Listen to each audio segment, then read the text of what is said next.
que es organizado entre el Observatorio Social de la Fundación La Caixa y el Observatorio de Derechos Digitales, que es una iniciativa público-privada del Gobierno de España.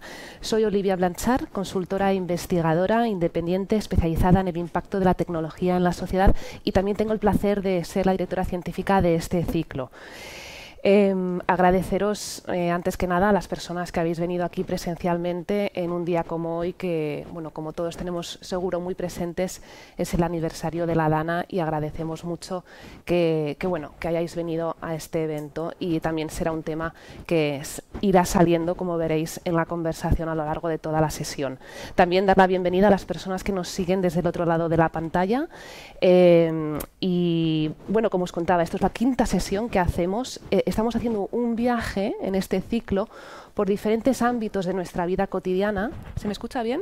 ¿Sí? Sí. Vale, vale. Por diferentes ámbitos de nuestra vida cotidiana, por ejemplo, el entorno de la salud, el entorno del trabajo, que estuvimos aquí hablando el 1 de octubre, nuestra relación con la administración pública, el tema de las relaciones personales y también las relaciones en el espacio digital, para entender cómo el desarrollo tecnológico que hemos estado viviendo y que estamos viviendo ahora mismo y en estos últimos años nos trae grandes ventajas y oportunidades, pero también retos para nuestros derechos, los derechos que tenemos reconocidos en la Constitución y en otras normativas, y que, como bien dice la Carta de Derechos Digitales, que también se quiere promover y difundir a través de este ciclo, tenemos que proteger en el espacio digital.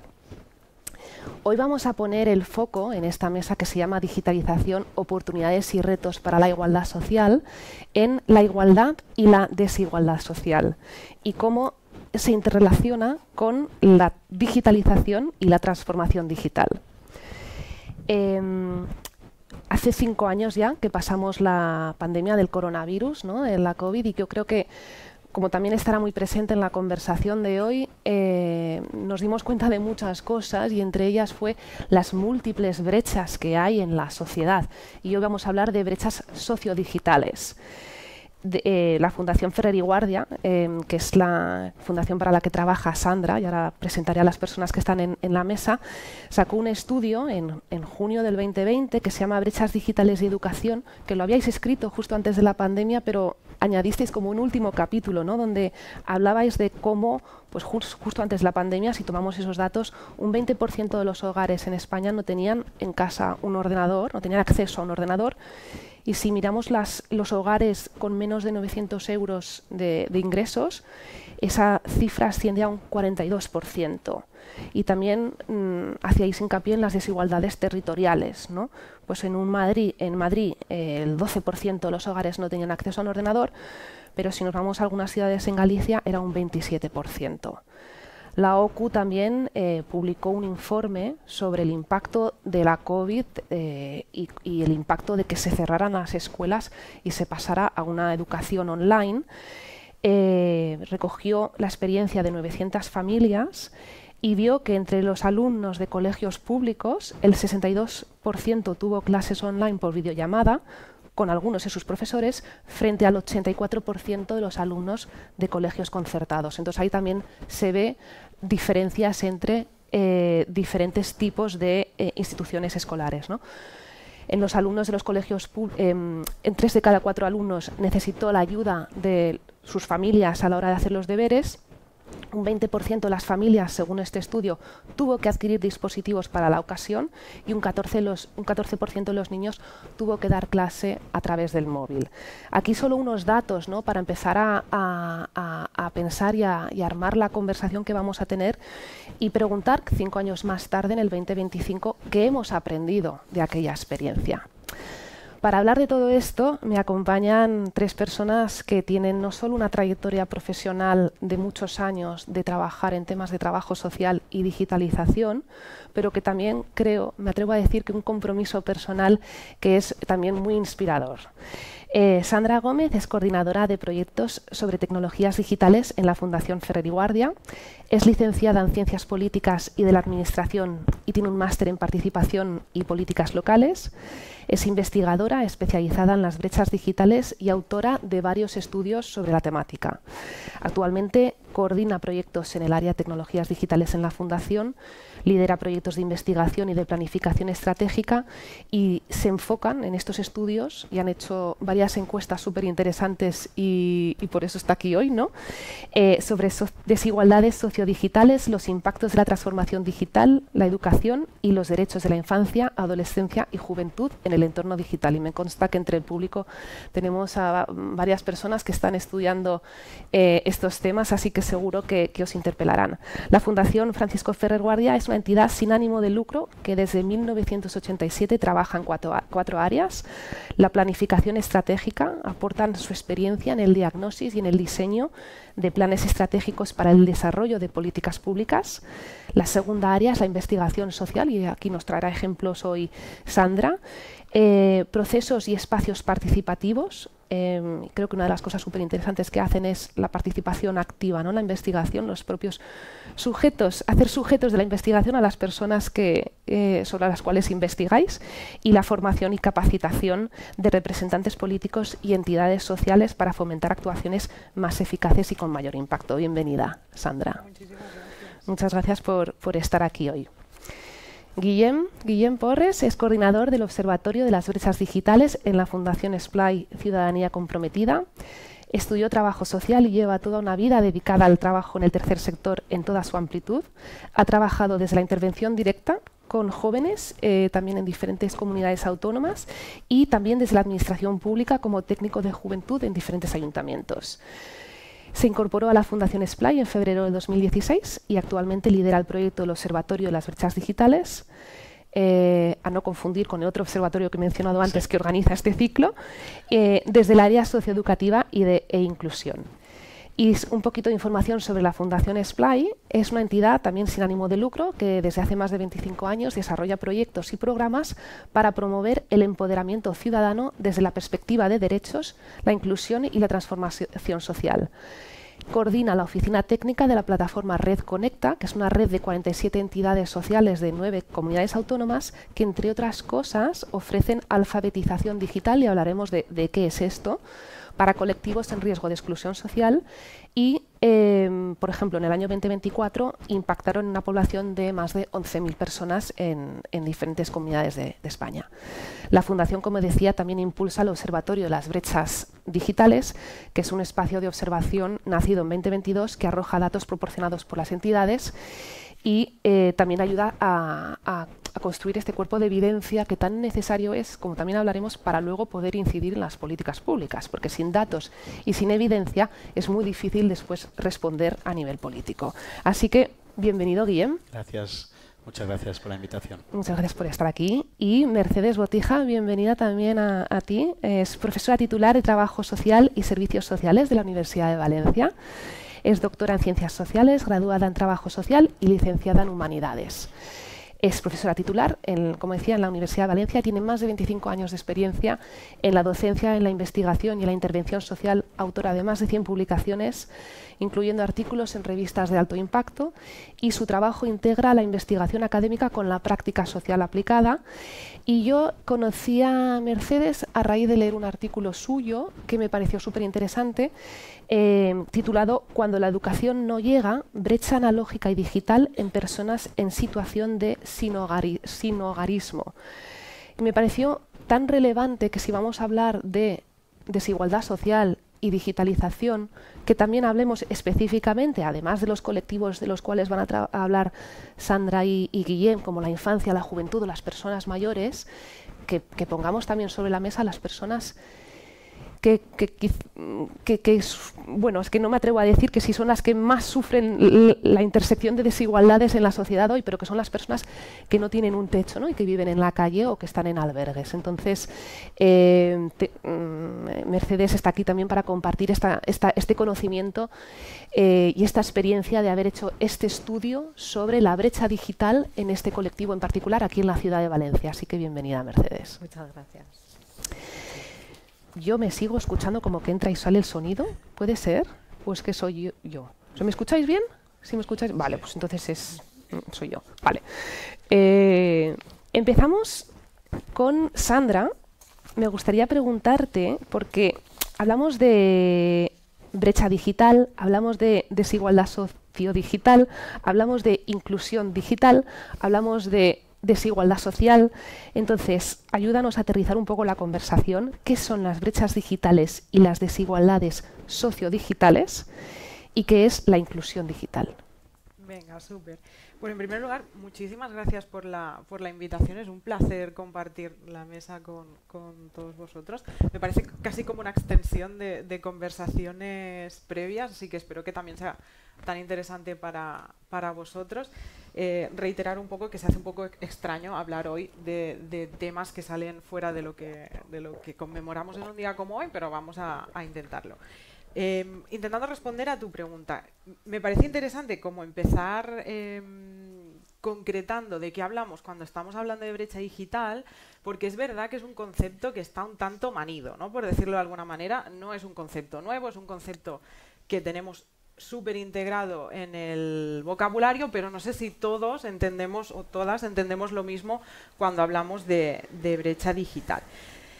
En primer lugar, lo que diría es que es un concepto que ha ido evolucionando en el tiempo, ¿no? Y que ha ido evolucionando seguramente casi en paralelo a lo que lo hacía el propio proceso o el propio avance tecnológico, o más bien cómo implementábamos o integrábamos nosotros la tecnología en nuestro día a día.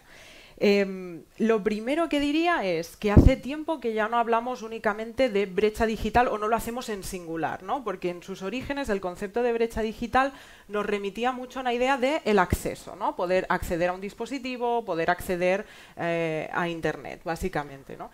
Y en cierta manera aún arrastramos esta idea o arrastramos esta etiqueta de que cuando hablamos de brecha digital estamos hablando de poder acceder o no a tecnologías digitales. Deberíamos empezar a superar en cierta manera esta idea, y estoy segura que en muchos entornos ya lo estamos haciendo, pero en cierta manera todavía arrastramos esto, ¿no? Es decir, hablamos en todo caso no de brecha digital, sino de brechas digitales. ¿Por qué? Porque estamos hablando de una serie de desigualdades que afectan, como decíamos, al acceso, ¿no? Una primera dimensión de acceso, que es acceder o no a dispositivos, a conexión, pero también a la calidad de este acceso. Es decir, yo puedo acceder a Internet siempre que lo necesito, el acceso que yo tengo me permite hacer todo aquello que me gustaría, puedo tener mis dispositivos lo suficientemente actualizados como para que den respuesta a mis necesidades. Esta sería una primera dimensión. Después hablamos de una segunda dimensión, que sería la dimensión de uso, ¿no? Más allá de que yo pueda acceder o no a estos dispositivos, de que pueda acceder o no a Internet, ¿qué usos puedo hacer? Y aquí depende de qué competencias digitales, es decir, qué habilidades, qué conocimientos tengo, pero también entran otros factores como qué diversidad de usos, ¿no? Cuántas cosas soy capaz de hacer, con qué intensidad, qué me permite hacer.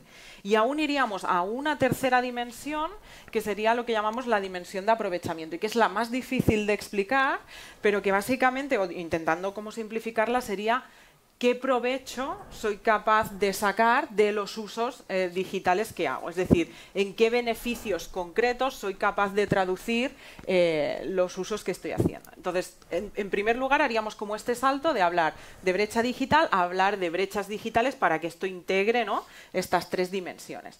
Pero sí que es cierto que desde la investigación hace tiempo que intentamos alejarnos un poco del concepto de brechas digitales. Es difícil alejarnos porque al final es el concepto que más utilizamos. Pero sí que es cierto que hablamos cada vez más de desigualdades sociodigitales. ¿Por qué?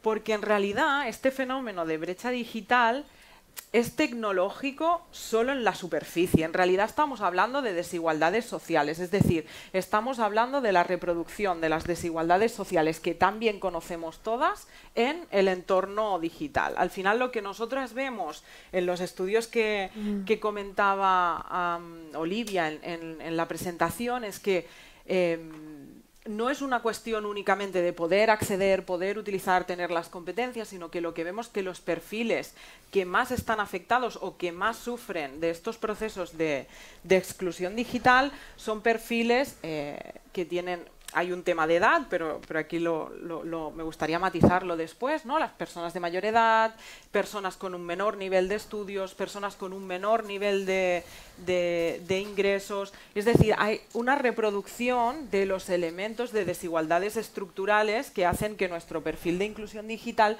sea más baja, ¿no? Olivia comentaba antes, los hogares de ingresos por debajo de los 1.000, 1.500 creo que eran los últimos datos, netos en el hogar se encontrarían mayoritariamente en un perfil de baja inclusión digital.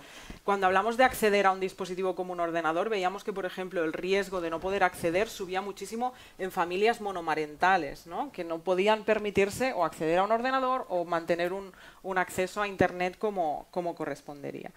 Entonces, como por ir cerrando, cuando hablamos de inclusión digital, me gustaría matizar que no hablamos de una situación o de un ideal permanente, igual que cuando hablamos de inclusión social. Al final, todos y todas tenemos el riesgo de encontrarnos en una situación de vulnerabilidad en algún momento a lo largo de nuestra vida.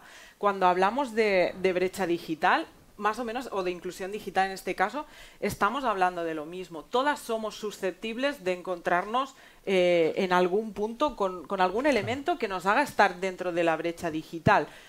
Cuando hablamos de inclusión estamos hablando de qué impacto tiene esto en nuestras posibilidades para desarrollarnos y en cómo hacemos efectivos o protegemos nuestros derechos. Al final, quizá en mi día a día yo no necesito ser una experta, voy a poner un ejemplo aleatorio, una experta en IA, y si valoramos eso como un criterio de inclusión, pues seguramente, ¿no?, quedaré excluida. Pero esto afecta en mi posibilidad de encontrar un trabajo, de relacionarme, de hacer un trámite con la administración pública, etcétera, etcétera. Quizá no, pero para otra persona quizá esto sí se produzca. Entonces esto es lo que utilizamos en cierta manera como estándar o como baremo para hablar de inclusión digital.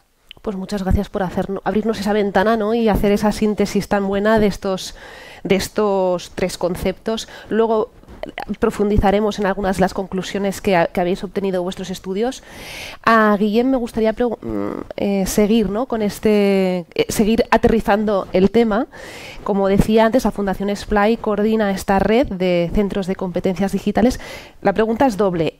Explícanos, por favor, qué servicios ofrecen estos centros y qué diferencias has visto en las necesidades de las personas usuarias de antes de la pandemia a ahora. Vale, bueno, muchas gracias y me encanta tener este público hoy aquí, que seguramente después tendrá muchas preguntas y podremos interactuar. Básicamente a mí me toca el momento boomer también, ¿vale?, para poner un poco en contexto qué son los centros de competencias digitales y de dónde vienen, ¿no?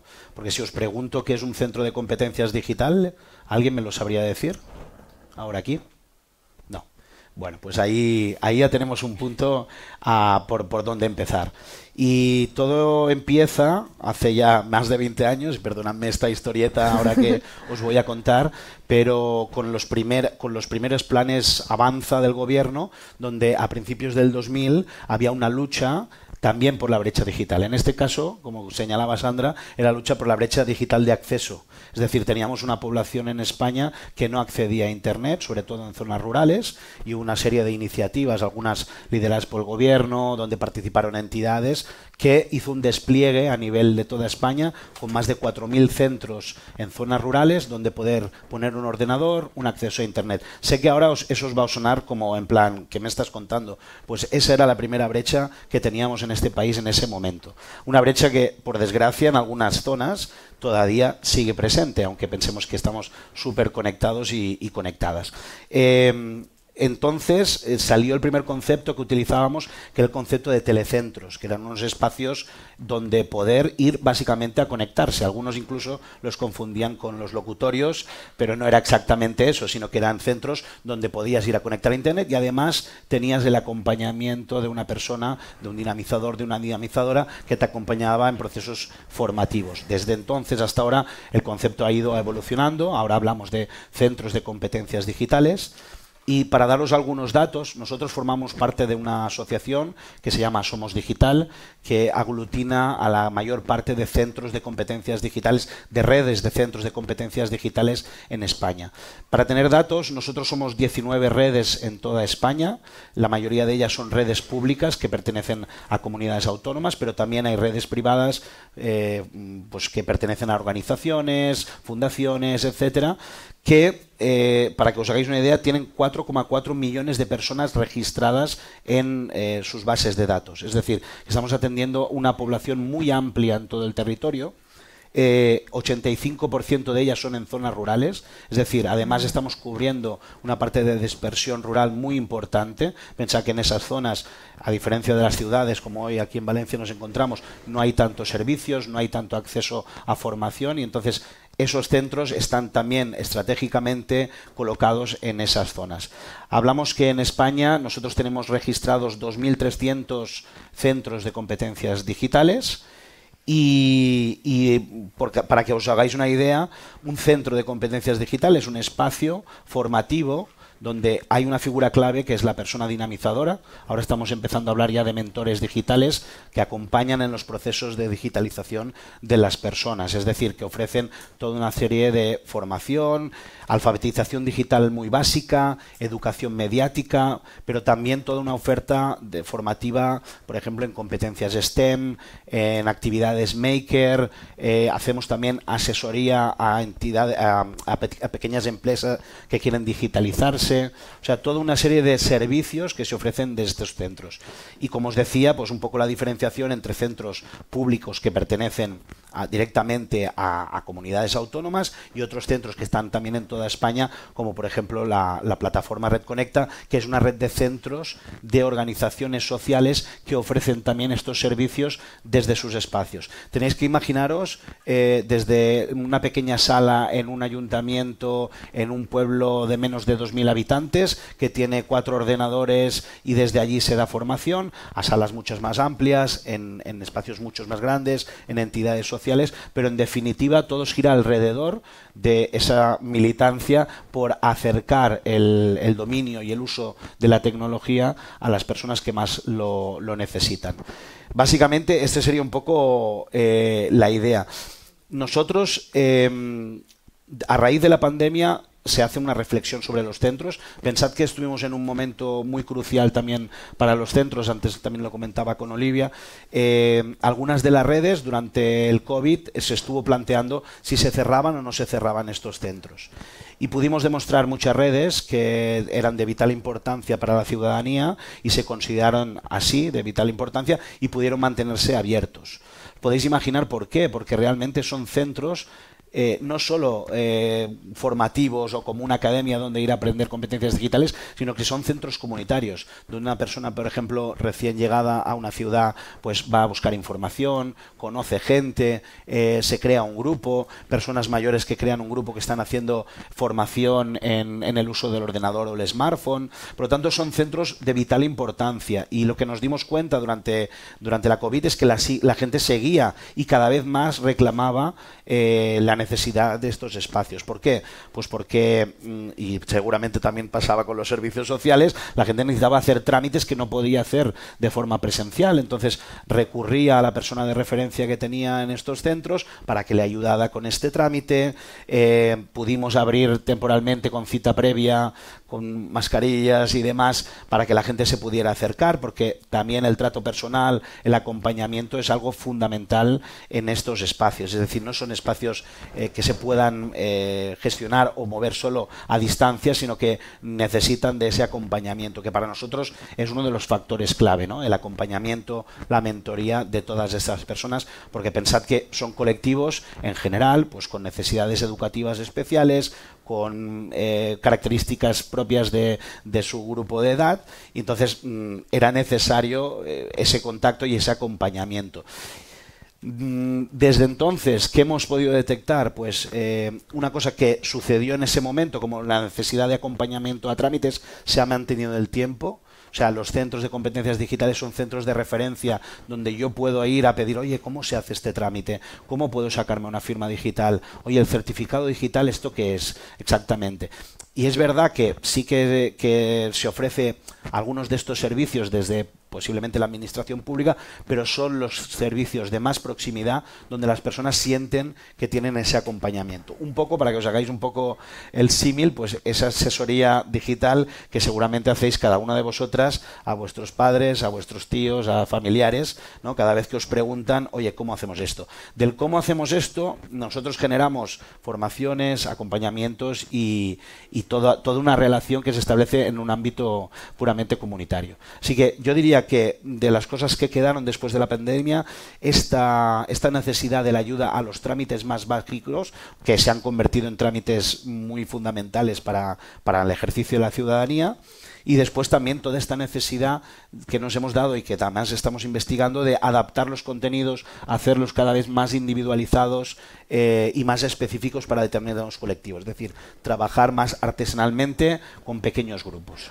Muchas gracias, Guillem. Sí. Si podemos simplemente desarrollar para dar a entender lo vital que son estos trámites. Trámites del tipo de escolarizar a los niños, pedir una ayuda. ¿Nos puedes dar algunos ejemplos tanto de los trámites como del perfil de persona que más lo necesita? Sí, por ejemplo, en la ayuda de trámites que os comentaba durante la COVID, por ejemplo, hubo un espacio de matriculaciones a nivel escolar que durante periodos concretos, por lo menos en el ámbito en Cataluña, solo se podían hacer online.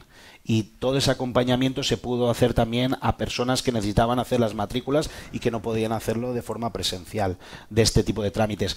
Trámites intermedios, por ejemplo, tenemos algunos centros que hacen convenios con servicios sociales para poder hacer el trámite previo, que es por ejemplo, obtener un certificado digital para luego poder empezar un trámite mucho más largo, como una renta garantizada o otros trámites de este tipo. Y luego la población diana. Nosotros normalmente los centros de competencias digitales trabajan con población adulta, ¿vale? Creo que en las últimas estadísticas que tenemos de Somos Digital, un 25% de personas ya mayores de 55 años y un bloque muy amplio de personas adultas.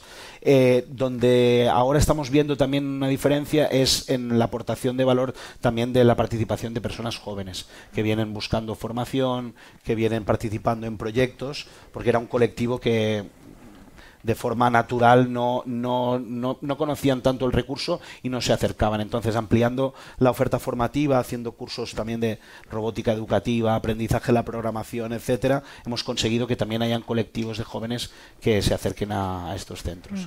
Muchas gracias. Mercedes, antes hablaba, ¿no?, de este artículo que publicaste junto con tu compañera en el 2024. ¿Qué os llevó a hacer el estudio y cómo lo hicisteis? Bien, bueno, en primer lugar, gracias por la invitación y gracias al público por estar aquí. A ver, este estudio parte, bueno, este artículo en concreto es con una compañera, pero somos un equipo mucho más grande, que es la Cátedra Interuniversitaria del Sistema Público de Servicios Sociales. Entonces, desde ahí, desde la universidad, hacemos algo que se llama aprendizaje-servicio. Alguna de las personas que está aquí conoce esto, y es que las entidades piden a la universidad investigaciones que se puedan hacer con los alumnos. Somos de trabajo social y las entidades nos pidieron hacer un diagnóstico de las personas en situación de sinhogarismo que había en la ciudad de Valencia. En ese estudio vimos diferentes metodologías con las que se podía hacer este estudio.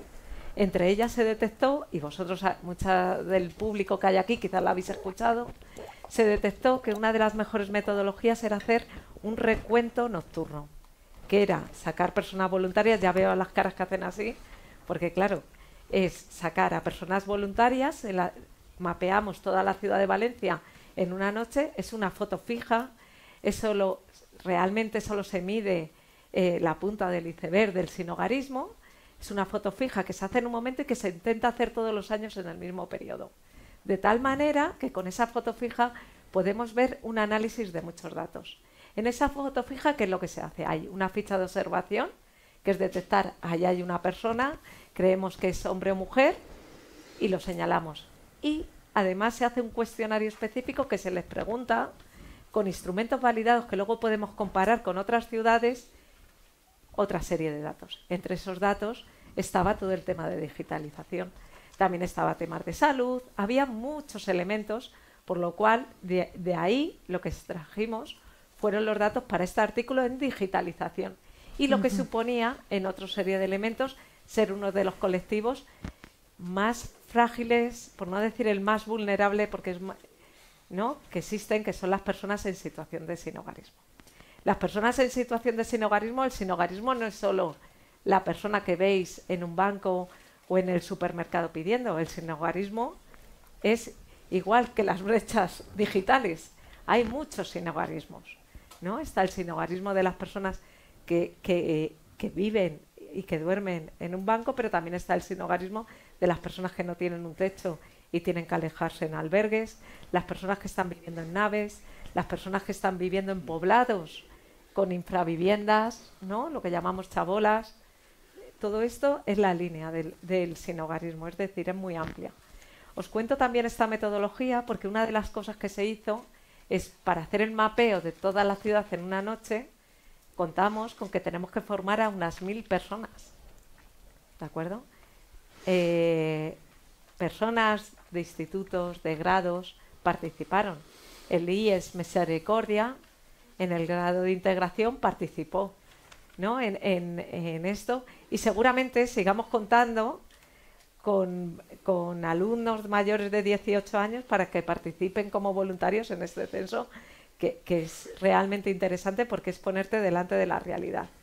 Y en este análisis de digitalización lo que descubrimos fue realmente que es verdad que la mayoría de la población de sinhogarismo sí sabe leer y escribir. No hay ningún problema con esto, ¿no? Pero también el nivel educativo suelen tener un nivel primaria, secundaria, no suelen tener un nivel universitario. El problema es lo que comentabais, ¿no? Y que tan importantes son en vuestros proyectos, es el acceso. También nos salió que tenían móviles, las personas tenían móviles, un 90% de la población tenía móvil. Pero a pesar de esto, y después desarrollaremos la idea, tenían dificultades en muchos de los trámites. Y en la mayoría no tenían acceso a ellos, que fue una de las claves que detectamos, ¿no? Pero esto, bueno, después desarrollaremos cuántos derechos se vulneran con este tema. Y en esa noche identificasteis alrededor de unas 800 personas, sí, ¿no? Según los años han ido aumentando y actualmente, sí, en los últimos estudios son 800 personas aproximadamente. Wow. Pues ahora sí que, como decías, seguiremos profundizando en lo que encontrasteis. Sandra y Guillem, hemos estado hablando un poco ya de las diferentes capas, ¿no? El acceso, el uso, el aprovechamiento, ¿no? Y cómo van, sumando una encima de otra o interactuando. ¿Cómo impacta la digitalización en la igualdad social, pero concretamente en nuestros derechos? ¿Qué derechos se están vulnerando? Sandra. Vale, yo diría de qué forma, ¿no?, afecta la digitalización. Al final tendríamos como que concentrarnos en cada caso concreto, pero diría que efectivamente la digitalización afecta a la igualdad social e impacta de forma directa sobre nuestros derechos, y desde mi perspectiva lo hace desde dos puntos de vista, ¿no? Por una parte, porque la digitalización y en concreto la forma en que nos hemos digitalizado seguramente en la última década, los últimos 15 años, ha transformado el entorno en el que nos movemos, y lo ha hecho de una forma muy concreta, ¿no? Y aquí me gustaría como detenerme un momento en el sentido de que la forma en que nos hemos digitalizado tiene todo que ver con los intereses de unas empresas en concreto. Por lo tanto, nos hemos digitalizado, o las características del entorno digital que tenemos ahora se corresponden con los intereses de negocio de unas grandes plataformas que son las Big Tech en este caso, ¿no? Estamos hablando de Google, Meta, Amazon, ya conocéis, ¿no? Que si os fijáis han transformado la forma en que entendemos el entorno digital. Muchas veces cuando pregunto ¿no?, en algunos auditorios qué es Internet, hay gente que directamente me responde Google, ¿no? Internet es Google. Y además creo que vamos tendiendo a Internet, ya mismo será ChatGPT, ¿no? Será Copilot, vamos hacia este camino. ¿Qué quiero decir con esto? Que la forma en que se ha transformado nuestro entorno evidentemente impacta sobre nuestros derechos. Y aquí querría puntualizar, porque también tendemos a hablar, voy a parecer la persona de los conceptos hoy, ¿no? Pero tendemos a hablar de derechos digitales, y creo que esto nos hace un poco una trampa también, ¿no? Porque hablamos de derechos digitales como si fuera algo que solo sucede en el entorno digital. Hay que proteger unos derechos concretos que son los que tienen que ver con el entorno digital. En realidad esto no es así. Hablamos de los derechos fundamentales, de los derechos que tenemos todos y todas reconocidos, que ahora también se deben proteger en el entorno digital. Y habrá algunas características concretas de cómo se desarrollan o cómo debemos proteger estos derechos en el entorno digital, pero no estamos hablando de derechos distintos, ¿no? Entonces, por una parte esto, ¿no?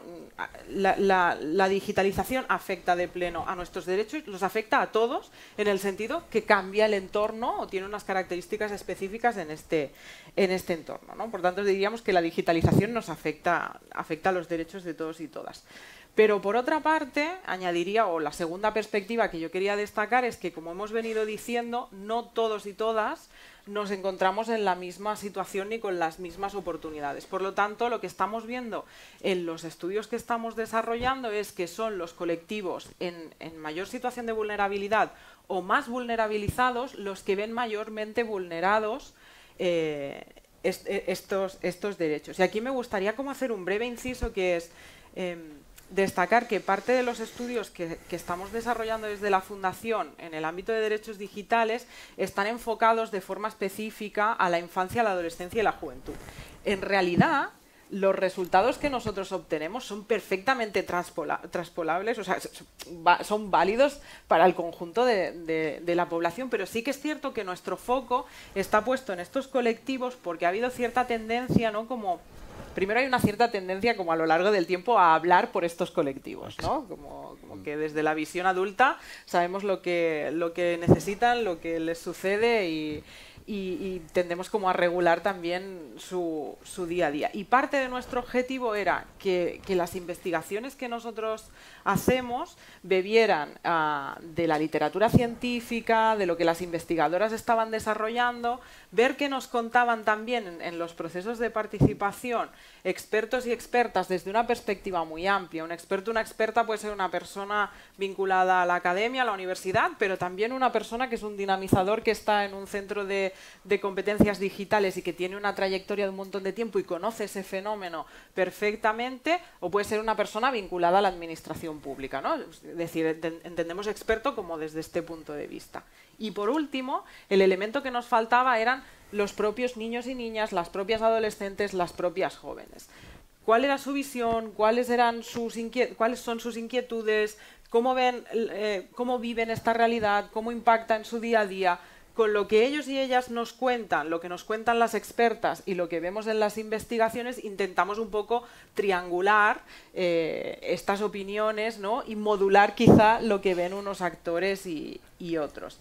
En el caso concreto de la infancia y la adolescencia, que era por lo que me preguntabas en este sentido, nuestra propuesta ha sido intentar analizar los derechos digitales desde distintas dimensiones. Categorizar los derechos ya de por sí es como una propuesta difícil, en el sentido de que si tú hablas del libre desarrollo de la infancia, al final también estás hablando de protección, estás hablando de educación, es muy difícil, ¿no?, parcelarlo, pero hacer estas dimensiones nos ayudaba en cierta manera a poder hacer una foto, ¿no?, a poder ver cuál es el estado de la cuestión.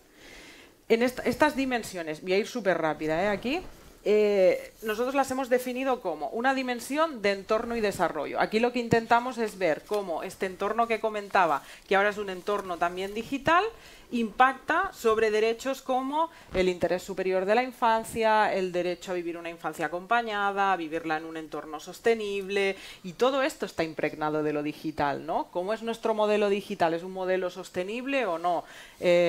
¿Cómo uno de los elementos que recogía Guillem y que a mí me parece que es como el elemento clave, si hay un recurso desigual por excelencia cuando hablamos de infancia y de desigualdades sociodigitales, es el acompañamiento. Y es la clave de todos los procesos, ¿no?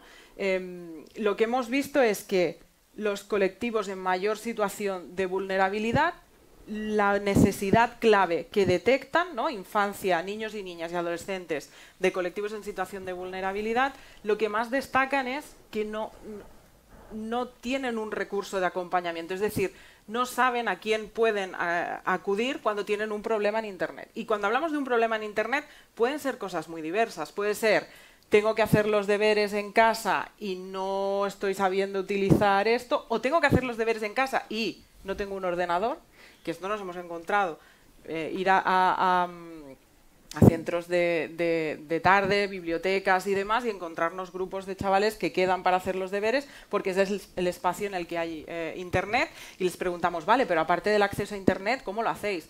Lo hacéis con el móvil. Y entonces veíamos a chavales haciendo un PowerPoint en el móvil. Yo no quiero pensar lo que es hacer un PowerPoint en el móvil, pero no me parece algo fácil ni óptimo, ni muchísimo menos. Pero también hablamos de acompañamiento en temas mucho más serios. Me están haciendo bullying, alguien me ha pedido que le envíe una foto por internet, alguien me ha hecho un comentario racista, sexista, homófobo, no sé con quién compartirlo. Y las familias son el gran agente, pero a veces nos olvidamos de que hemos puesto una grandísima responsabilidad en las familias y que no todas las familias viven la misma realidad, ¿no? Y por otra parte, cuando trabajamos con familias nos encontramos con una angustia grandísima de ¿cómo voy a ayudar, cómo voy a proteger a mis hijos de lo que sucede en Internet si yo no sé qué puede suceder todo esto, ¿no? O exigirle a una familia, bueno, pues lo óptimo sería que te sentaras con tus hijos a consumir contenidos juntos, que es verdad, que es lo óptimo, pero a una mujer que lleva trabajando 12 horas fuera de casa, que tiene que llegar por la noche a hacer lavadoras, no sé qué, pues igual le estamos pidiendo de más, ¿no? O igual estamos haciendo un estándar o estamos creando una situación de desigualdad. Esto sería como la dimensión de entorno. Y para intentar no alargarme, hablamos también de la dimensión de educación, ¿no? Cómo impacta la digitalización de la educación, y aquí tendríamos otra serie de impactos en los derechos de la infancia. Hablamos del desarrollo de competencias digitales. Al final, antes también Guillem creo que lo comentaba, ¿no? No todos los centros se han digitalizado de la misma manera, no todos los centros tienen los mismos proyectos de STEM, de robótica, etcétera.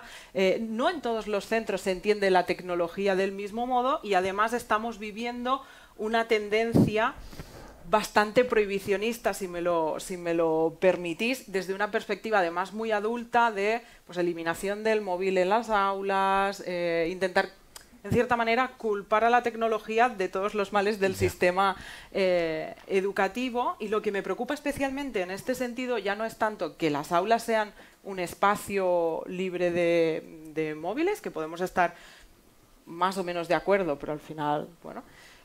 lo que me preocupa es, uno, que se tomen estas decisiones vulnerando el derecho a la participación de la infancia, ¿no? Es decir, ni siquiera hemos tenido en cuenta infancia, adolescencia, juventud, cuál es su perspectiva sobre esta cuestión, pero es que además tengo la sensación de que eliminando el móvil del aula, eliminamos también el debate sobre la tecnología en el aula, o eliminamos el acompañamiento en el aula, que sería el espacio por ¿no? de excelencia para promover la equidad.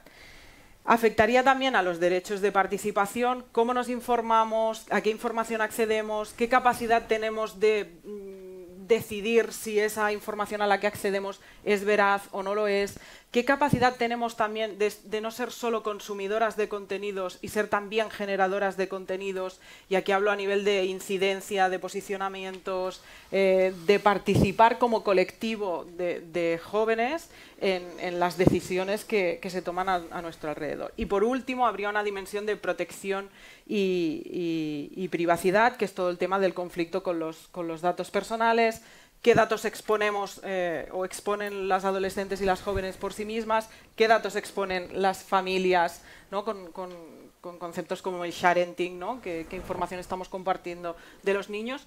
Pero lo que me preocupa más es qué datos comparten las propias instituciones con grandes compañías al plataformizar la educación pública con compañías como Google y demás, ¿no? Al hacer que sean compañías privadas las que tengan toda la estructura digital de la educación pública. Al final, el resumen sería que en todas estas dimensiones, las infancias que se encuentran en situación de vulnerabilidad o que pertenecen a colectivos vulnerabilizados son las que salen más mal paradas, es decir, son las que en mayor medida están viendo vulnerados sus derechos. Muchas gracias, Sandra. Guillem, ¿cómo complementarías la perspectiva de Sandra? Entonces, yo voy a intentar complementar con algunos de los datos que nosotros hemos obtenido de del Observatorio de las Brechas Digitales. Es verdad que nosotros estamos encuestando a mayores de 16 años que hayan hecho algún curso de competencias digitales en alguna de las entidades de la plataforma Red Conecta, que es la red natural en la que nos movemos, que son organizaciones sociales que forman o que dan este tipo de capacitación. Para nosotros un dato significativo para nosotros interpretamos que puede ser una vulneración de derechos, es que todas aquellas personas con estudios superiores tienen una mayor autoconfianza sobre sus competencias digitales. Es verdad que no lo contrastamos, hemos hecho una pregunta de autopercepción, pero ya nos dan unos índices mucho más altos las personas con estudios superiores. Y esto nos da a entender que se crea una brecha, una desigualdad entre las personas que tienen acceso a este tipo de estudios y las personas que no.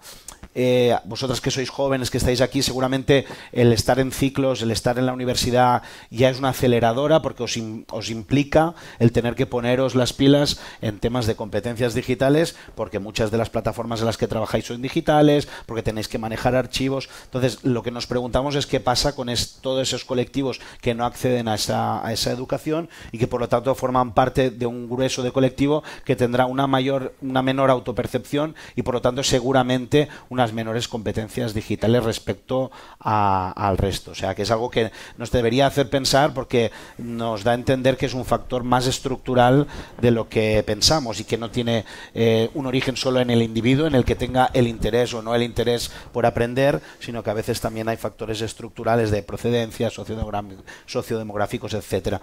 Y otra del impacto que vemos en jóvenes, sobre todo en los programas que desarrollamos en cuanto al tema de la infotoxicación. Es una palabra un poco complicada, pero es esta indefensión hacia el mensaje que recibimos a través de distintas plataformas, de forma desmesurada, muchas veces no contrastada, y que deriva en desinformación, en fake news, y deriva muchas veces también en el discurso de odio, ¿no? Que es uno de las brechas que nosotros intentamos combatir, digamos, a través de estos programas, para dar sobre todo el espíritu crítico necesario, ¿no? Y también esa herramienta de análisis, porque vais a recibir más que nunca, vais a ser la generación, lo digo porque sois jóvenes, que va a recibir más basura, digamos, en ese sentido, de información no veraz, de información que ha sido manipulada a través de inteligencia artificial. Entonces, el desarrollar habilidades socioemocionales y también técnicas, porque a veces no son solo socioemocionales, sino técnicas para saber distinguir lo que es un mensaje real, contrastado, de lo que no es, pues va a crear también una brecha entre aquellos colectivos que pueden desarrollar esas competencias o que tienen la oportunidad de desarrollarlos y aquellos que no. Y también, como también apuntaba Sandra, está claro, y estamos viendo en los datos sociodemográficos, que aquellos colectivos más vulnerables son los que son los principalmente afectados por este tipo de estafas, desinformación y demás, porque no tienen herramientas para poder contrastar, que para mí es una vulneración clara de los derechos en el momento en que no podemos acceder o no tenemos el derecho a la información veraz, ¿no? Que sería uno de los derechos también básicos también en el ámbito digital. Y luego, por apuntar a otro de los colectivos, nosotros tenemos como dos colectivos diana en el que también hemos visto resultados en el observatorio, sería el colectivo de mayores. Aquí, aunque gran parte de nuestros estudios también son cuantitativos, también hacemos una parte cualitativa. De vez en cuando juntamos a personas mayores de algunos de los programas con los que estamos trabajando y hacemos dinámicas. Recuerdo una dinámica que hicimos en Málaga con personas mayores, y algunos de los inputs que nos llegan, y seguramente coincidiréis si habéis hablado con personas mayores, es que tienen una mayor inseguridad en todo el tema de trámites, sobre todo con los trámites con banca online, compra online. Tienen muchísima inseguridad, no solo de cometer un error, sino de que sean víctimas de alguna estafa o alguna manipulación, ¿no? Por lo tanto, es un colectivo que está expuesto también al cibercrimen, ¿vale? Otro es el colectivo de jóvenes, también os lo digo, que a nivel de estadístico sale que debería decir, no, a mí no me la cuelan. Pues sí, nos la cuelan y también sale, pero después también una de las coincidencias es también una mayor exposición a la soledad no deseada, ¿no? Y a una vulneración de derechos, que en este caso es el derecho de poder compartir y estar con más gente. Y también empezamos a ver un concepto nuevo, que es el de soledad digital, que antes lo comentábamos, que es, aun estando conectado y teniendo todas las redes, todas las posibilidades para conectar, siento soledad, ¿no? Y eso está afectando también al colectivo más de personas jóvenes, pero también de personas mayores que se han puesto al día, pero que ahora mismo, aun estando conectadas, tienen esa sensación. Y para nosotros serían algunos de los apuntes de algunos derechos que se pueden ver vulnerados por la digitalización. Hay un concepto que no lo hemos nombrado, pero que sale constantemente en la conversación, que es el de la interseccionalidad, ¿no? De cómo los diferentes factores de desigualdad se interrelacionan, ¿no? Si eres mujer en un contexto rural de 75, 80 años, pues tienes que afrontar las desigualdades que vienen del hecho de ser mujer, de ser mayor y de estar en una zona rural todo a la vez, ¿no? Y esto sale constantemente en diferencias urbanas rurales, diferencias sociodemográficas, nivel de estudios, el código postal, ¿no? Ya lo vimos en la pandemia, cuántos metros cuadrados tenía tu casa, si tenías jardín, terraza, no la tenías. Entonces, en el caso de las personas que de toda esa gama, ¿no? que has explicado muy bien antes, Mercedes, de sinhogarismo, claro, la interseccionalidad es clave, ¿no? Para entender su experiencia. Cuéntanos qué derechos se vulneran en estos casos. Claro, es que lo que habláis, o sea, yo según os iba escuchando, es lo que hemos definido como ley de la paradoja en equidad. Es decir, ley de la paradoja en equidad. Los que más necesitan, ¿no? Ya los que más habría que dar son los que menos tienen, ¿no? En sinhogarismo es que es tan evidente, o sea, es tan evidente claro. cuando se relacionan todos los elementos, es que en el momento que no se tiene hogar, o sea, que no tienes ni siquiera un sitio donde conectarse, pero es que a lo mejor no tienes ni conoces dónde puedes conectarte, ¿no? Esa interseccionalidad, cuando hablamos de, claro, mujer, espacio, metros de casa, o sea, todos los elementos, ¿no? Entonces, cuando hablamos de derechos, es que se vulneran, empiezas uno por uno, se vulnera el derecho a la salud. En el momento en que todas nuestras citas nos llegan ahora mismo a la mayoría de la gente en una aplicación. No tenemos una dirección a la que nos llegue, pero es que no tenemos ni un correo, a veces, al que nos pueda llegar esa cita. Nos puede llegar un informe, no podemos tener una continuidad, para hacernos la propia tarjeta sanitaria, ¿no? Que al final luego se pasa con de modo urgente, se puede poner y todo el personal, aquí lo tenéis que saber, todas las personas pueden ser atendidas por urgencias, pero una continuidad, una enfermedad crónica, un seguimiento, ¿cómo nos llegan esas citas? Imposible. A nivel de vivienda y servicio, pues qué contar, ¿no?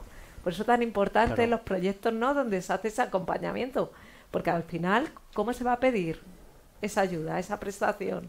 ¿Cómo se hace? Ahora mismo se piden citas. ¿Esas citas, cómo se hacen esas citas? Es imposible, ¿no? A nivel de educación y formación, ¿qué contaros? ¿No? Vosotros tenéis la suerte, seguramente, de que por lo menos en el propio instituto tenéis acceso a ordenadores. En la universidad se prestan ordenadores, en otros sitios ni siquiera existe esto, ¿no? Y luego, aunque se tengan los ordenadores, el tema de accesibilidades, ¿no? ¿Cómo se llegan a esas accesibilidades? En los hogares, cuando hicimos el recuento de personas sin hogar, en la calle en sí no hay niños viviendo, ¿no? Aquí en España todavía no hay niños viviendo en la calle, por lo menos que se contabilicen, ¿no? Pero sí hay chavales viviendo en infraviviendas, en poblados chabolistas. ¿Qué conexión? ¿Qué acceso? ¿Qué posibilidad de estudiar, de seguirse formando? Hay mucha diferencia, seguramente ya va a haber diferencia entre quien pague ciertas aplicaciones y quien no las pague, ¿no?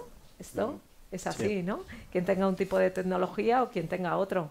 Vosotros tenéis aules, ¿no? En el instituto tenéis aules, tenéis familia, web familia para comunicarse. Imaginaros, ¿no? Quien no lo tenga, ¿no? La participación ciudadana. ¿Quién tiene acceso a toda la información, a todo el acceso de participación en diferentes redes, ¿no? Hace poco el Ayuntamiento de Valencia hizo presupuestos participativos, pero ¿quién va a tener acceso? ¿No? Es evidente que los más vulnerables y que quizás más necesidad tendríamos de escucharles y pedir qué es lo que se quiere, van a ser los que menos tengan esa opción, ¿no? Es lo que se denomina la ley de la paradoja en equidad, ¿no? Equidad al final es dar a los que más necesitan, ¿no? Y lo señalaba y las dos partes, ¿no? Que los que más necesitan son los que menos tienen, y curiosamente los que más tienen, que hablabas de universitarios y demás, son los que más acceso tienen, ¿no? Claro. Pues en el tema de sinhogarismo, imaginaros, ¿no? Son los que menos tienen y los que menos posibilidades tienen de acceso. Gracias por ilustrar de una manera tan gráfica lo que muchos de nosotros que no estamos en esta situación tomamos como natural, ¿no? En nuestro día a día, pues poder acceder a una cita médica o poder conectarnos entre profesores y alumnos o familias en el sistema educativo, y qué difícil es para estas personas hacer cualquiera de esos trámites. Y esto me lleva a preguntar a Sandra, ¿no? Porque cuando hablamos de salud, cuando hablamos de educación, cuando hablamos de acceder a ayuda, estamos hablando de servicios públicos. Vosotros desde la Fundación hicisteis un informe súper interesante sobre cómo precisamente la digitalización, y ahora hablaremos de diferencia entre digitalización y transformación digital, cómo la digitalización de los servicios públicos y de la administración pública vulnera derechos, ¿no? y afecta a las personas y las desigualdades sociales. Totalmente, y voy a empezar de nuevo respondiendo a la pregunta, yéndome por la tangente, creo que es lo que estoy haciendo todo el rato, pero sí que me gustaría como puntualizar esto justo que decías ahora, que los resultados de esta investigación, si hubiera una gran conclusión o si solo me pudiera quedar con una conclusión de ese estudio, sería que la administración pública ha llevado a cabo un proceso de digitalización, no ha llevado a cabo un proceso de transformación digital. Son cosas distintas. Es decir, lo que vemos es que la administración ha cogido su estructura, como por simplificarlo, su estructura burocrática, y con su funcionamiento tal y como lo tenía, se lo ha llevado al entorno digital. Pero no hemos aprovechado la oportunidad que nos brindaba o que nos brinda aún todavía la tecnología en este sentido para realmente desarrollar procesos de transformación digital, ¿no? No hemos aprovechado este proceso. Y esto se refleja en los datos de desigualdad. Lo que hicimos en este estudio fue intentar ver cómo se relacionaba las desigualdades sociodigitales que sufrían las personas con las posibilidades que tenían o no de relacionarse con la administración pública. Y por compartir algunos datos, vimos, por ejemplo, que un 20% de... Esto fue una encuesta a nivel estatal, encuesta demoscópica, sistema telefónico. Lo destaco porque muchas de las bases de datos que tenemos, de datos primarios, sobre brecha digital o brechas digitales, son encuestas que se hacen a internautas. Y es como paradójico, ¿no? Vale, pues todo aquel que no tenga acceso a Internet ya ha quedado fuera, ¿no? Entonces estás midiendo desigualdades sociodigitales y ya la forma en la que lo estás midiendo igual no es la más adecuada. Entonces siempre intento como recordar este elemento. Lo que vimos en esa encuesta fue que un 20% de la población española necesita ayuda siempre que tiene que realizar un trámite con la administración.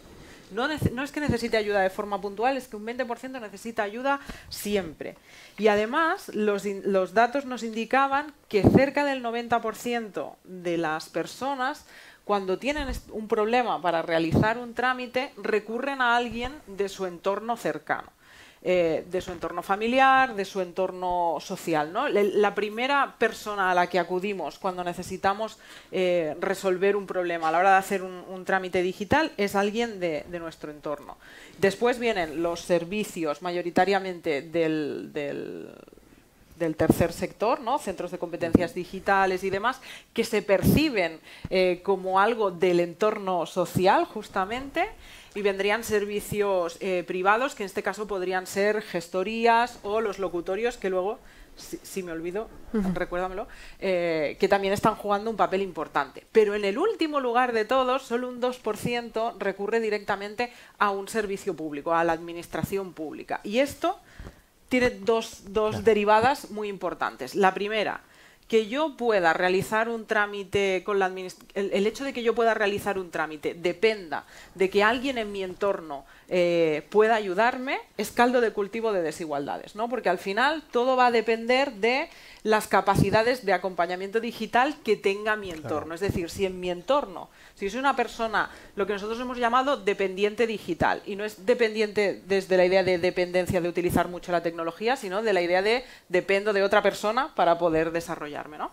Que una persona dependiente digital pueda realizar un trámite solo si hay alguien en su entorno que tiene la habilidad para llevar a cabo este trámite, es profundamente injusto, ¿no? Pero es que además la otra derivada es que no estamos percibiendo a las administraciones públicas como un agente que nos debe acompañar cuando hacemos estos trámites. Y esto, en el fondo, a mí me remite a la idea de una desresponsabilización. Es decir, estamos trasladando la responsabilidad que tendría la administración en este sentido de acompañar a sus ciudadanos para hacer efectivos sus derechos a que lo hagan o agentes del tercer sector, que me parece maravilloso, pero entonces reconozcamos debidamente a estos agentes del tercer sector, o lo estamos derivando a agentes privados. Y me detengo un momento en el tema de las gestorías y especialmente en el tema de los locutorios, porque lo que hemos visto en los últimos estudios es que hay muchas familias que se dirigen al locutorio porque carecen de esta red cercana social que los pueda ayudar, porque se han reconvertido en espacios que hacen cosas como pedir citas previas, tramitar ayudas y demás. Es especialmente perverso en el sentido de que se están tratando datos personales muy sensibles y se está cobrando muchas veces cantidades muy grandes por un servicio. Recuerdo un chaval en Barcelona que nos explicaba, este mismo mes mi familia nos hemos tenido que renovar el NIE y para poder pedir la cita previa, como no había manera, hemos acudido al locutorio. Nos han cobrado 100 euros por cabeza, es decir, 400 euros para poder conseguir la cita previa. 400 euros en la economía familiar de algunas familias es muchísimo dinero y es impensable, ¿no? Y por último, lo que vimos en este estudio y que también me gustaría como remarcar es que justamente los colectivos más vulnerabilizados eran los que menos estaban pudiendo relacionarse con la administración pública y donde más tenían dificultades eran en aquellos trámites que estaban relacionados con hacer efectivos sus derechos. Por ejemplo, trámites que estaban especialmente pensados para colectivos vulnerables, como puede ser una ayuda al ingreso mínimo vital, etcétera, etcétera, por el hecho de pasar por un canal digital, estaban dejando fuera a las personas a las que potencialmente tenían que llegar. Y llevándomelo un poco a lo que comentaba Mercedes, incluso se da la paradoja que trámites en los que tener una situación administrativa regularizada no es un requisito, es decir, para poder acceder a esta ayuda no necesitas tener un NIE, no necesitas tener un DNI, al pasarse al plano digital se convierte en una barrera porque lo primero que hace el trámite es pedirte que te identifiques. Y para identificarte tienes que tener un DNI, tienes que tener un NIE. Entonces, en este caso, incluso las entidades dinamizadores que están apoyando, que están acompañando a estas personas a que puedan realizar este trámite, están bloqueadas. Porque ¿cómo identificamos a esa persona si no hay...? Es decir, al final, en el momento en que podíamos haber facilitado todo esto, nos lo hemos llevado al entorno digital y hemos seguido la misma lógica burocrática que piensa en el trámite para la administración, pero no piensa en las necesidades de la persona usuaria en este sentido. Y tú estás hablando del acceso a trámites gestionados por parte de la administración pública, pero yo estoy pensando en toda la digitalización que ha habido por parte del sector privado, por ejemplo la banca, ¿no? El caso de, no sé si lo conocéis, ¿no? Pero el del pensionista urólogo que además era de Zamora, pero que vivía aquí en Valencia, ha sido médico aquí muchos años y con una trayectoria profesional increíble, que a los 78 años, en el 2022 o así, escribió la petición en change.org diciendo soy mayor pero no idiota, porque se quejaba de que ya ahora toda la banca era online. Los bancos, ¿no? han reducido el número de oficinas, la atención personalizada en persona, y que ahora de un día para otro es todo digital, ¿no?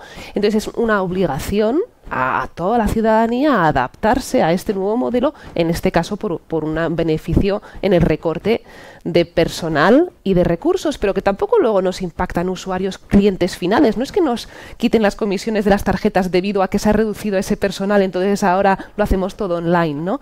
Entonces, claro, es la administración pública, pero también las empresas privadas que han tenido este proceso. Antes además, de... Sí. Ay, perdón. No, solo como puntualizar que además es muy curioso que la retórica de la banca en este sentido es el 80% de mis usuarios se han digitalizado. Pero como no me voy a digitalizar si no tengo otra forma de hacerlo, ¿no? Quiero decir, se han digitalizado porque no queda más remedio. Y en los datos que comparten te dicen, no sé cuántos hacen, pues esto, ¿no? Transferencias a través de la aplicación, etcétera, etcétera. En este sentido, y me lo voy a llevar como al terreno personal, mi padre aparecería como una persona que hace transferencias a través de la aplicación digital, pero la persona que realmente está haciendo la transferencia soy yo. Quiero decir, ¿no? Si obligamos a que el canal sea este, pues evidentemente que tus datos van a subir muchísimo, pero porque no existe una alternativa. Voy a abrir, antes de seguir, con las dos preguntas que tenemos acerca de palanca de cambio, oportunidades, a ver si hay alguna pregunta, reflexión de nuestro público maravilloso que está en presencial.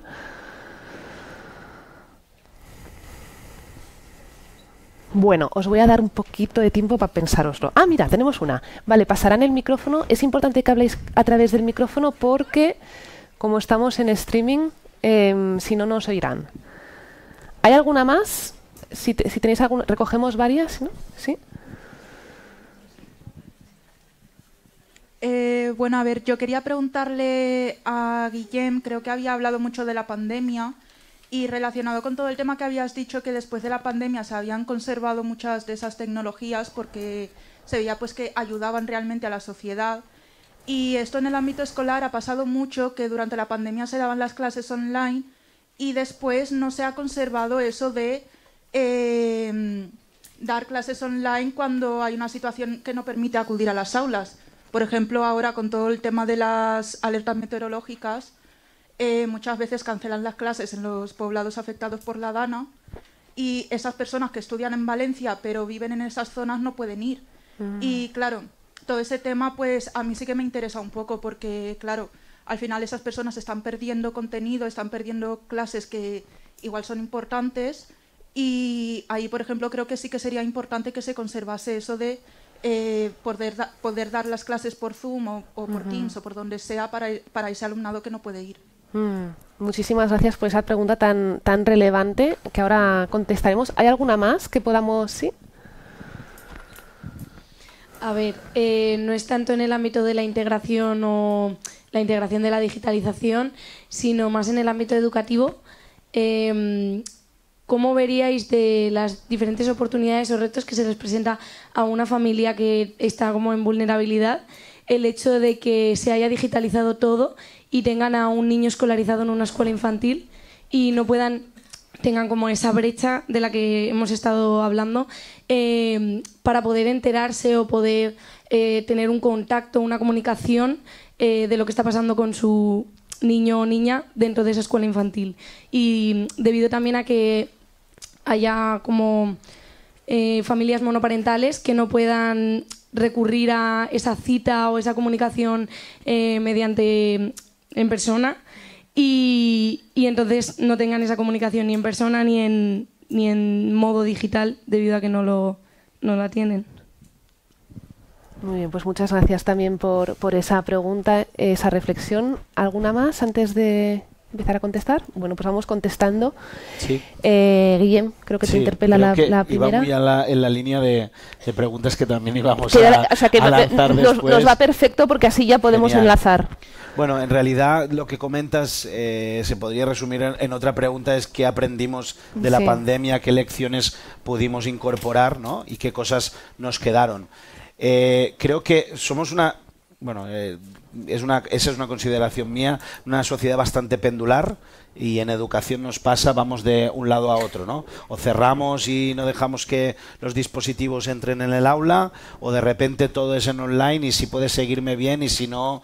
Entonces estamos pendulando siempre entre iniciativas que tienen mucho sentido, como por ejemplo la que comentabas, ¿no? ¿Qué aprendimos? Pues que nos podemos conectar y que si todos tenemos un dispositivo podemos seguir con la formación en el aula, ¿no? Y que deberíamos de incorporar sin que fuera una barrera, porque estamos realmente inmersos en una transformación digital que nos lo tenga que permitir. Luego habría que analizar cuánta gente puede continuar, cuánta gente tiene dispositivos, porque también recuerdo de la pandemia grandes esfuerzos a nivel de comunidades autónomas por distribuir grandes cantidades de portátiles en educación, y todavía hay lotes que todavía se están repartiendo 5 años después. Wow. Entonces, a veces hay momentos en que la administración es muy lenta para garantizar que todo el mundo pueda continuar o tenga este dispositivo. Yo creo que ahí deberíamos de aprender lecciones de otros países, sobre todo en Latinoamérica, donde el derecho universal al acceso se ha considerado un bien fundamental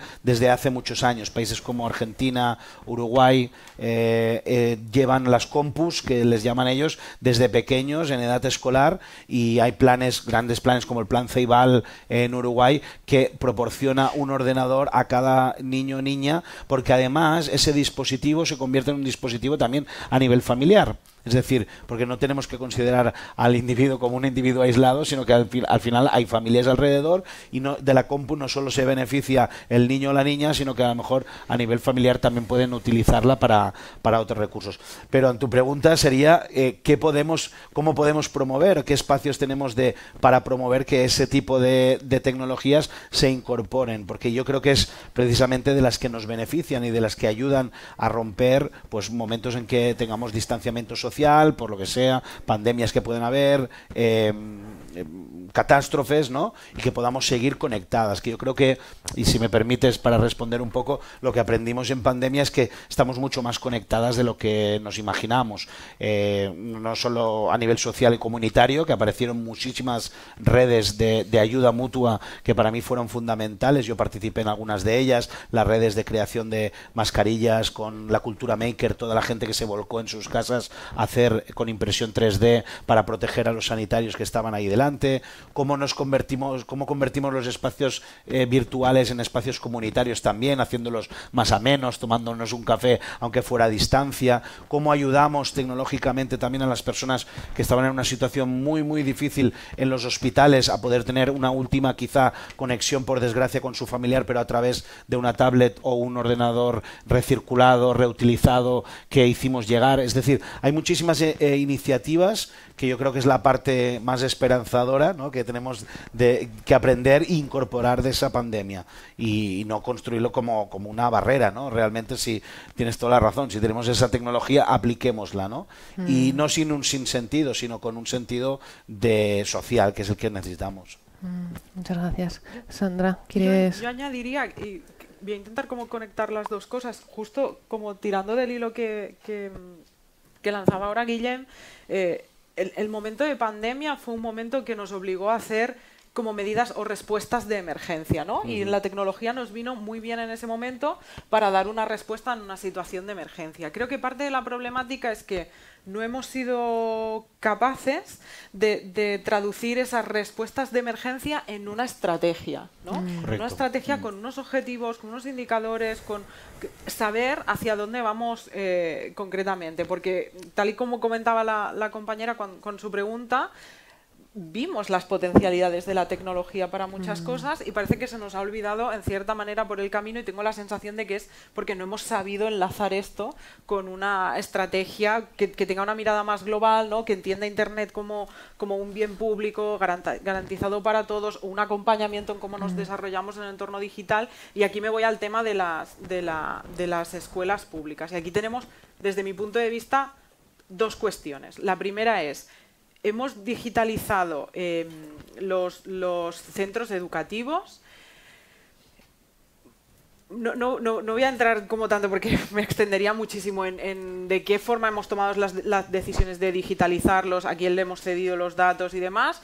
La cuestión es que con 3 años nuestros hijos e hijas ya tienen un correo electrónico de una empresa en concreto que ya tiene sus datos y que a partir de aquí los irá acumulando durante toda su etapa educativa, ¿no?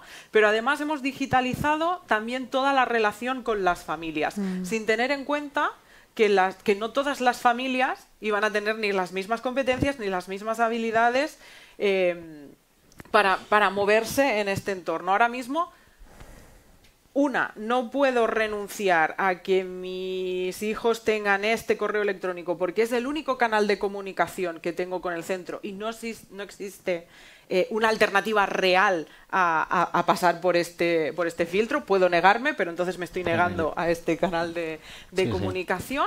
Y la segunda es...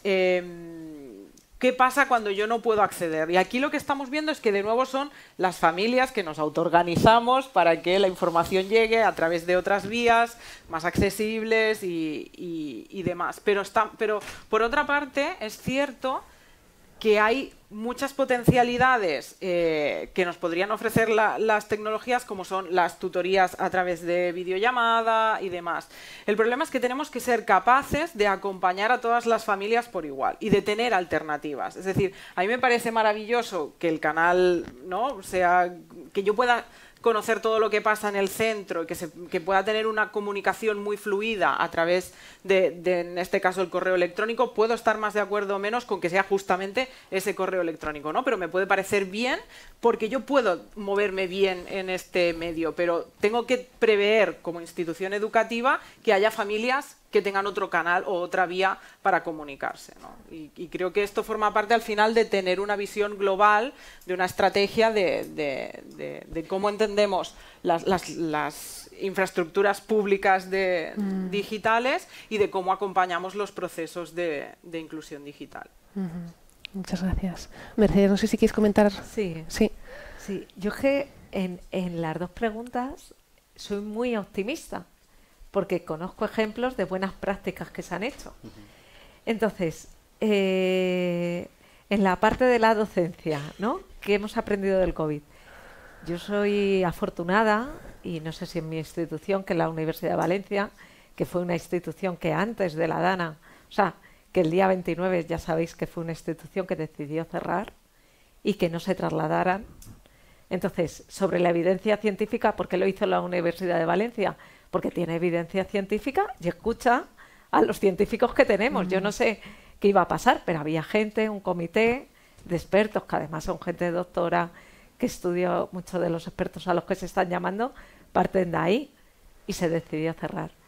En el momento en que se cierra la universidad, en estos momentos que se ha cerrado ahora varios días por alertas, además la Universidad de Valencia aprendió a protocolarizar. Entonces, tenemos muy claro, nos llega un correo y nos llega un correo que dice alerta verde, naranja o roja. Sabemos que cuando está en naranja o en roja ya se cierran las clases. Se cierran las clases y escribimos a nuestros alumnos diciendo que al día siguiente se conectan online. O sea, yo me conecto con mis alumnos online porque sé que vienen de muchos municipios, claro, zonas afectadas, quizás aquí en Aragón, ¿no?, en la avenida de Aragón, Tarunchers, Blasco Ibáñez, ¿no?, que es donde están las universidades, quizás no vamos a tener un problema de lluvia, pero sabemos que nuestros alumnos vienen de muchos sitios hasta ahí y que no van a poder venir. Y esos días las clases nos conectamos online y damos las clases, ¿vale? Entonces, en eso tengo mucha esperanza, porque si hemos aprendido, hemos hecho algo que es protocolarizar. Yo no tomo ninguna decisión, de hecho no sé si llueve más o menos. Sé que cuando eso está, pues daré mi clase online. Prefiero presencial, pero que hay que darla online, se da. Eso por un lado. Y luego, también el compromiso de los docentes en escuelas infantiles, lo que detecto es que es verdad que hay a veces que te tienes que conectar, ¿no?, para pedir una cita, ¿no?, digital, ¿no? Hay que entrar en donde sea, en la aplicación que toque en cada sistema para pedir esa cita. Pero también sé que si cualquier madre o cualquier padre quiere hablar con la profesora, al recoger al niño, dice quiero hablar contigo. Y que si cualquier profesor detecta algo, dice quiero hablar contigo. Y en ese espacio tradicional de toda la vida, de mirarse a la cara y pedir citas, se encuentra ese espacio. Y luego también sé, mucha gente que llamaba por teléfono, o sea, no pide comunicación virtual. Es verdad que hay en algunas escuelas que además te ofrecen la opción de conexión virtual, pero también sé que mucha gente llama por teléfono, pregunta, habla y sigue funcionando, porque creo que normalmente lo bueno que tiene, ¿no?, en la educación es que la gente suele estar comprometida. Cuando decide hacer docencia suelen ser personas comprometidas que quieren saber de sus hijos y buscan las alternativas, ¿no? Muchas gracias. Aquí hay una pregunta. Pasamos el micrófono.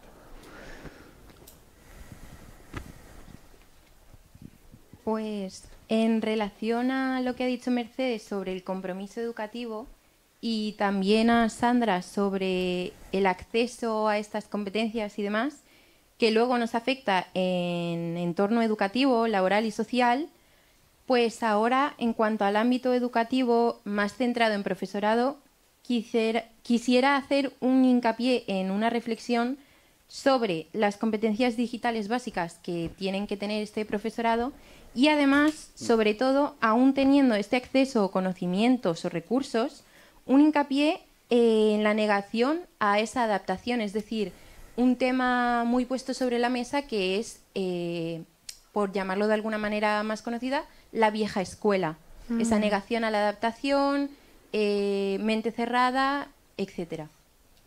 Una reflexión abierta. ¿Qué podríais decir en cuanto a eso? Gracias. Muchas gracias. Qué buenas preguntas. Muchas gracias. ¿Quién quiere? Sandra. ¿Sí? ¿Sí? No es una pregunta fácil, pero diría que sí que es cierto que también, como por clarificar, cuando hablo de institución educativa, me estoy refiriendo a las políticas educativas que estamos diseñando y no tanto a los claustros que ya bastante les estamos pidiendo durante todos estos procesos.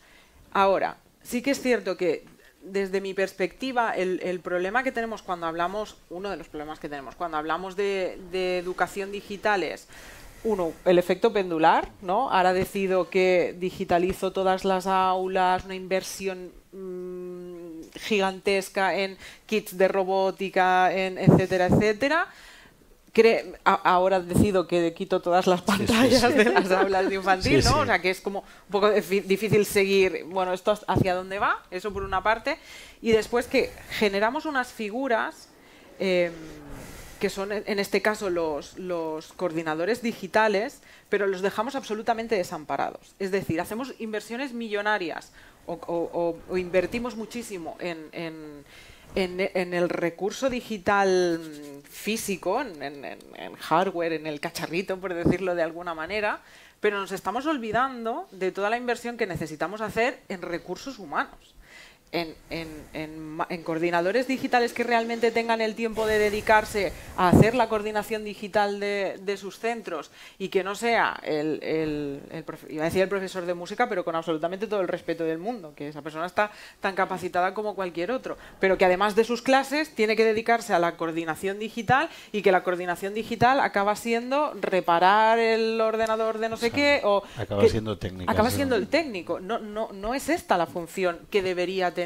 idealmente el coordinador digital. De hecho, en Cataluña está la plataforma, no sé si, no quiero decirlo mal, pero igual Guillem me corrige si lo sabes, plataforma de coordinadores digitales, puede ser, no sé del estilo, que básicamente lo que están haciendo es organizarse para reclamar los recursos que realmente son necesarios para poder hacer bien sus funciones, que es definir la estrategia digital del centro, y parte de la estrategia digital del centro y de la estrategia de educación digital a nivel estatal debería pasar por cómo formamos al profesorado, en qué herramientas, y más allá de las herramientas, porque se ha hecho inversión para formar en todo el paquete de, por lo menos en Cataluña, que es el caso que yo más conozco. ¿Ay? Vale. Estimados visitantes, les informamos que no. Okay. Voy a acabar antes de 5 minutos, lo prometo, que no nos quedamos encerrados. lo que decía es que se ha hecho inversión en formar, por ejemplo, en todo el paquete de la suite de Google, y me parece genial, pero es que quizá lo que necesitamos no es tanto que aprendan a utilizar esa herramienta concreta, como que al final la demanda de los claustros es cómo me llevo yo todo esto a un punto de vista pedagógico, cómo acompaño en el aula, cómo acompaño el desarrollo de competencias digitales. Y evidentemente habrá quien tendrá más interés, más posibilidades de autoformarse y podrá hacerlo, pero no, al final no vemos que ni todos tienen, ¿no? Vienen de los mismos backgrounds. Deberíamos ofrecer las oportunidades para que este upskilling o reskilling o como le queramos llamar sea igualitario para todos y todas, pero tiene que venir de una estrategia desde mi punto de vista, ¿no? Mucho más amplia. Como nos quedan como hemos oído, 5 minutos para cerrar. Vamos a ir cerrando la conversación. Muchas gracias por todas las aportaciones. Yo, así a modo de síntesis de cierre, ¿no? Creo que habéis hablado de la palabra estrategia, ¿no? Varias veces, y qué importante es que esta transformación digital sea real, no solo una digitalización en todos los sentidos. Habéis hablado, ¿no? Creo que muy gráficamente, de cómo la paradoja de cómo los colectivos más vulnerizados son los que menos acceso tienen precisamente a esos trámites que más les puede ayudar, y cómo eso hay una responsabilidad de la administración pública, clarísimo, ¿no? De que eso no continúe sucediendo. Y bueno, como la importancia del espacio y el contacto humano, ¿no? Que al final es como que siempre volvemos a eso mismo, de no perder eso. Os voy a invitar a que en 40 segundos cada uno, si queréis hacer una última reflexión y quizás poner el acento en cómo, ¿no? las tecnologías pueden ser esa palanca para cerrar las brechas y desigualdades, cómo pueden, que ya hemos ido hablando, cómo pueden ser también una oportunidad en ese sentido. Así que, Mercedes, si quieres empezar tú. Primero, siendo conscientes de esta paradoja, ¿no? De la equidad. Futuros profesionales, ser conscientes en todo lo que hagamos, ver cómo transversalmente podemos no dejar fuera a quien no contabilizamos, como en esos cuestionarios que se pasan, a veces no se les pasa a quien se les tiene que pasar si se quedan fuera. Ser conscientes de esta realidad. Muchas gracias. Yo añadiría, y eso es porque tenemos datos que lo respaldan, porque las personas, cuando les preguntamos si el aprendizaje digital mejora su inserción social, nos responden masivamente que sí. Por lo tanto, que apostemos para, cuando generemos discurso de por qué estamos haciendo el aprendizaje digital o por qué nos estamos poniendo al día, hablemos de que es una cuestión de derechos para mejorar la vida de las personas. Si no, ese aprendizaje no tiene ningún sentido. Entonces, sigamos en esa línea de vincular el aprendizaje digital con la mejora, o sea, con la apropiación que hablaba Sandra al principio de las tecnologías para mejorar personalmente y profesionalmente la vida de las personas, y tendremos un enfoque de derechos, está claro. Y yo apuntaría muy rápidamente que al final deberíamos tender hacia esta idea de Internet como un bien público, y de incorporar la visión de las desigualdades sociodigitales en cualquier medida que desarrollemos, ¿no? Del mismo modo que hace unos años incorporamos la perspectiva de género y somos plenamente conscientes que necesitamos ver desde esta perspectiva de género cualquier medida que desarrollamos, necesitamos incorporar también la perspectiva de la inclusión sociodigital en cualquier medida que desarrollemos, ¿no? Y hacerlo desde esta vocación de generar una estructura digital pública que, por lo tanto, pueda corresponder a un respeto a los derechos digitales. Y en este sentido, y ya para acabar, creo que es interesante apuntar también que no podemos tomar medidas sin datos y sin evidencia, y por lo tanto desarrollemos estas medidas y estas estrategias basándonos en los datos que existen y que se están generando desde espacios como la universidad, desde espacios como el tercer sector, y que creo que todos tenemos la vocación de ponerlos al servicio para que realmente nos ayuden a caminar hacia una sociedad más justa y más equitativa. Y hablando de datos, Mercedes, nos explicabas antes que ha tenido tanto éxito lo que habéis hecho en Valencia con este estudio, que ahora se está haciendo a nivel de Estado, ¿no? Sí. En 27 ciudades se hizo el año anterior y se va a volver a repetir. Y de hecho este año se va a hacer en unos meses el censo de personas sin hogar en las zonas de la Dana. Y ya tendréis información. ¿Buscas personas voluntarias? Porque igual aquí... Sí, ya he echado el ojo. Bueno, pues ahora seguro que podemos seguir conversando fuera quizás del edificio, porque dentro ya nos dicen que nos tenemos que ir. Son las 8. Muchísimas gracias de nuevo a todas las personas. Un aplauso. Gracias. Gracias. Gracias, Mercedes, Guillem y Sandra, Gracias. por estar aquí hoy. A todas las personas que Gracias, están al Olivia. otro lado de la pantalla y a todas las personas que habéis venido. Muchísimas gracias. Gracias. Gracias, Olivia.